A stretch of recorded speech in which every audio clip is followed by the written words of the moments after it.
C'est là que sont reçus les patients à risque, sous la direction du professeur Denis Malvy. En termes de distance physique pour vous et aussi de respect. Bien sûr. Parce que là, vous avez des patients qui arrivent. Oui. Ok. Et vous connaissez quoi de leur histoire ou de leur... On sait qu'il y a un lien épidémiologique, soit qu'ils ont été en contact avec un cas confirmé et qu'ils deviennent symptomatiques, c'est-à-dire avec une fièvre et une toux. Ils ont quelques minutes pour préparer ces chambres à pression négative qui limitent la propagation des virus dans l'air. Et surtout, s'équiper. C'est bien fermé. De la tête aux pieds.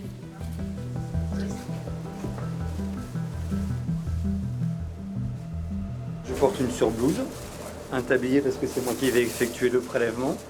Ensuite, je mets un masque, je mets une charlotte, je mets des lunettes de protection, je termine par les gants.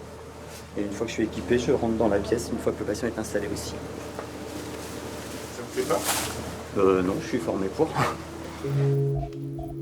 Ici, tous ont été formés aux risques épidémiques. Certains, comme le docteur Nguyen, ont été déployés en Afrique face à l'épidémie d'Ebola. Aujourd'hui, la menace est à domicile. Voici le premier cas suspect. Une jeune femme, assistante maternelle. Impossible pour nous d'entrer dans le box en raison du risque de contagion. Alors, je me présente, moi je suis le docteur Nguyen, je suis un des médecins de cette unité.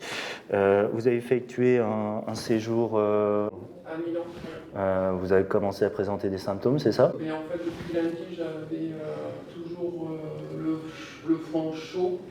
Donc, on va vous faire le prélèvement, là. On aura probablement donc, les résultats en fin de journée.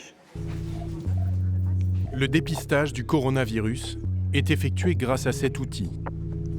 Alors ça c'est les couvillons qu'on utilise pour faire le prélèvement. Donc c'est ce bout de coton-tige en fait qu'on passe à travers le nez pour aller jusqu'au bout du nasopharynx. Donc très loin dans le nez, quoi. Très loin dans le nez, c'est Dans la narine. pas forcément très agréable, mais bon, c'est un peu obligatoire. Et après on le met dans ce milieu de transport et c'est quelque chose qu'on envoie à nos confrères virologues